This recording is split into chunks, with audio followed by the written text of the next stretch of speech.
አሁን ግሮሰሪ ቤት ጧጧት መዝሙር ይከፈታል የጥፋተኝነት ስሜት እንዳይሰማው እኮ እኔ እኮ ራሴን ዝቅ አድርጌ ነው ካልክ ከፍታ ላይ ነህ ማለት ነው። ከሩቅ ሆኖ መከተል አያዋጣም።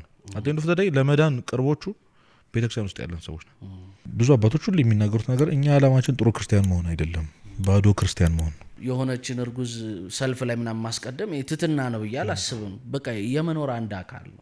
ሌሊታችን የእግዚአብሔር አልነበረም፣ ግን ማለዳን ከእግዚአብሔር ጋር መጀመር አለብን። ምክንያቱም ያለ እግዚአብሔር መዋል ስለሚያስፈራ።